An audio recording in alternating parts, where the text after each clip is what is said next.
안녕하세요, 드레입니다. 오늘 여러분들에게 보여드릴 노트북은 굉장히 작고 컴팩트한 노트북입니다. 여기 앞에 있는 노트북의 이름은 에이수스의 젠북 14입니다. 해당 영상은 에이수스로부터 지원받은 유료 광고 영상입니다. 이 타이밍에 말씀을 드려보도록 하겠습니다. 14인치의 컴팩트한 크기, 10세대 인텔 코어 i5 프로세서, 그리고 67W의 배터리는 어떠한 성능을 내주고 있을지 저와 함께 알아보러 가시죠. 에이수스 젠북 14의 스펙시트 확인을 통해 어떤 성능인지 짐작할 수 있는데요.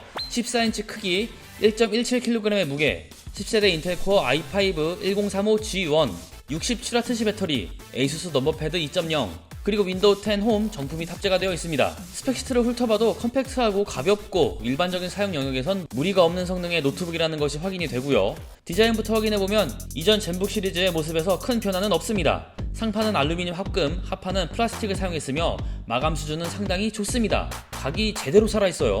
또한 상판은 로고만 반사 처리를 해놓고 로고를 중심으로 원형 무늬가 살짝 들어가 있습니다. 어느 곳을 봐도 깔끔합니다. 디자인은 호불호의 영역이지만 깔끔함을 좋아하는 제 기준에선 아쉬운 부분은 찾아보긴 힘드네요. 2020년 3월 기준 14인치 노트북으로는 세계에서 가장 얇은 3개의 제품에 해당된다고 합니다. 두께가 13.9mm라고 하는데 확실히 얇다는 게 느껴져요. 또한 실측시 무게는 1.18kg, 어댑터까지 1.51kg이라서 무게에 대한 부담은 상당히 덜할 거라 생각이 됩니다. 포트는 좌측에 HDMI, 썬더볼트 3가 2개 있으며 USB 타입A, 마이크로 SD카드 슬롯이 보이는데요. 썬더볼트 3가 2개 있어서 모니터의 확장, PD 충전에 대해선 상당히 자유롭지만 그 외의 확장성에선 부족한 모습입니다. 그래서 이더넷 포트 어댑터, 오디오 잭 어댑터를 기본 제공하고 있지만 USB 타입 A의 확장성은 그래도 부족하죠. 아직까진 일반 USB 포트를 사용하시는 분들이 더 많기 때문에 USB 타입 A 허브가 추가 제공이 되었으면 더 좋았을 것 같습니다.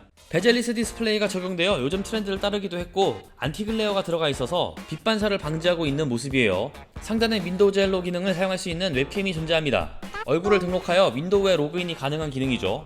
온오프가 가능하기 때문에 사생활 보호 측면에서 만족할 수 있겠네요.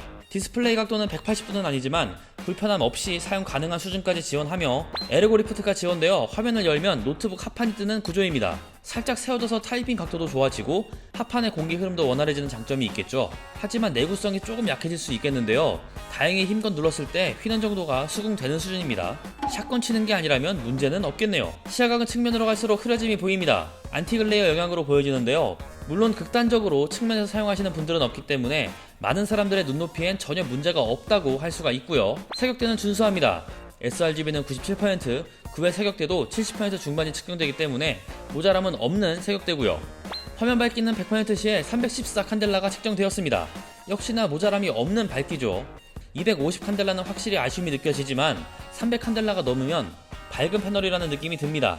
그리고 빛번짐은 검은 화면에서 하단부에 미세하게 보이는데요. 육안으로 확인해보면 거의 보이지 않으며 여태까지 테스트했던 노트북 가운데서 가장 균일합니다. 회색, 흰색 역시도 전혀 문제는 없었고요. 전체적으로 디스플레이는 기본은 해주고 있다 라고 보시면 되겠네요. 본론을 얘기하면 키보드 트랙패드는 합격입니다. 저소음 기반으로 설계되어 조용하고 눌렀을 때 피드백 좋습니다. 백라이트도 지원하기 때문에 야간에 사용해도 전혀 문제는 없죠. 다만 방향키 크기는 만족스럽지 못했는데요. 위에 있는 쉬프트 키를 조금 줄이고 그 공간을 활용해서 정사이즈 방향키를 만들어줬으면 어땠을까 생각해보네요. 트랙패드 역시 표면이 부드럽고 특히 눌렀을 때의 피드백, 소리 전부 마음에 드는데요.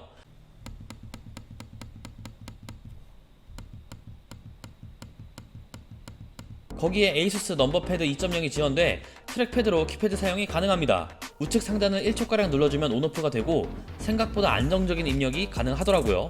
트랙패드를 켠 상태에서도 마우스 움직임이 가능하지만 클릭에 문제가 되기 때문에 사용하지 않을 땐 꺼두는 게 좋겠네요.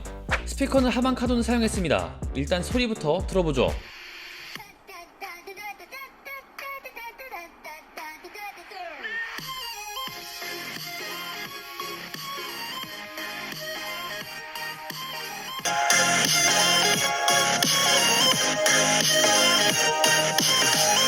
최고급 스피커와 비교해보면 당연히 아쉬움이 느껴집니다. 최대 볼륨도 작은 편이죠. 그런데 생각보다 밸런스는 잡혀 있습니다. 찢어짐도 없고요. 베이스가 가볍게 울리지도 않습니다. 최대 볼륨만 더 컸으면 많은 분들이 만족했을 만한 스피커인데 그 부분이 상당히 아쉽더라고요. 이제 성능에 대해서 얘기를 해보겠습니다. 512GB의 NVMe SSD가 탑재가 되어 있으며 읽기는 2200MB/s, 쓰기는 1100MB/s가 측정되고 있는데요. 사용하면서 속도와 용량에 대해선 전혀 문제는 없어 보이고요.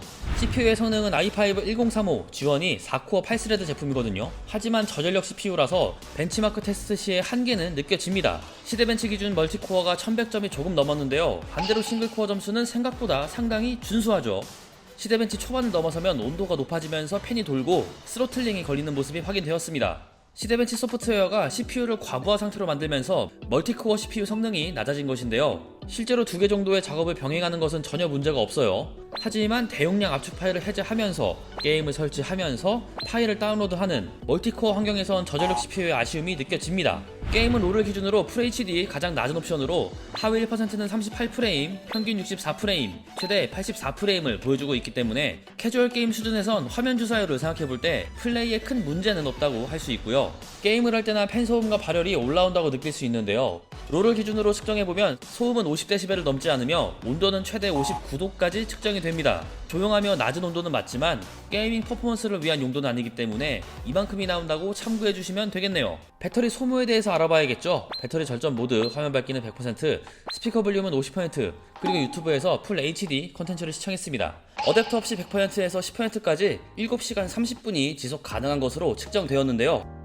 저전력 노트북의 장점 중 하나가 이 배터리 지속 시간이죠. 배터리는 만족합니다. 그리고 기본 제공되는 어댑터를 통해 충전 시간에 대해 알아보자면 10에서 80% 구간은 1시간 9분, 90%까지는 1시간 22분, 완충까지는 2시간 2분이 소요가 되었습니다. 아주 빠른 시간은 아니지만 약 1시간 정도면은 80% 수준까지는 충전이 되기 때문에 대다수의 사용자들이 크게 불편함은 없을 거라 생각합니다. 내부를 확인해보면 위쪽엔 상당히 얇게 설계된 히트파이프와 쿨러가 있으며 아래쪽엔 배터리와 스피커가 좌우로 위치해 있는 것을 확인할 수 있었습니다. 램이나 SSD를 확장할 수는 없기 때문에 일반인들이 내부 확인을 위해 뜯어볼 일은 없어 보입니다. 이렇게 노트북의 실성능을 체크해봤는데요. 가벼운 무게, 컴팩트한 크기 덕분에 실제로 제가 사용하는 가방에 넣어서 가지고 다니기에 부담이 매우 적었습니다. 지금은 젠북 14를 들고 외부로 나왔는데 확실히 제가 이전에 세팅했었던 그 가방 그것보다는 확실히 가볍다는 느낌이 듭니다. 맥북 프로하고 어댑터하고 이렇게 넣은 거하고 비교해 보면은 한 700g 정도가 차이가 나거든요.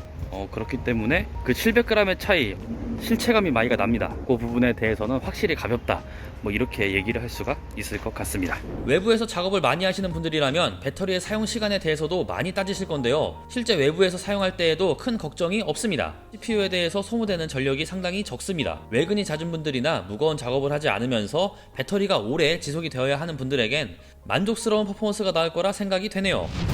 자, 이렇게 알아보았습니다. 여기 앞에 있는 ASUS의 젠북 14, 제가 테스트한 실성능을 보셔서 아시겠지만 뭐 게임을 하시거나 아니면은 영상 편집, 그 외에 무거운 프로그램 뭐 이런 것들을 하기에는 맞지 않는 컴퓨터 성능입니다. 14인치의 크기 그리고 1.1kg대의 장점을 통해 휴대성, 이동성 이런 부분을 중점적으로 생각하시는 분들, 그리고 10세대 인텔 코어 i5 프로세서를 통해서 일반적인 사용 영역에서 쾌적하게 사용하고 싶으신 분, 그리고 67Wh 배터리를 통해서 외부에서도 오래 사용하고 싶으신 분, 제가 말씀드린 3개 항목에 해당이 된다면 ASUS 젠북 14인치 쓰면서 전혀 문제가 없을 거라고 생각이 듭니다. 그런데 제가 이 제품을 받고 나서 며칠 있다가 인텔의 11세대가 출시가 되었습니다. 하지만 ASUS 젠북 14에 타이거 레이크가 바로 적용될지는 모르겠습니다.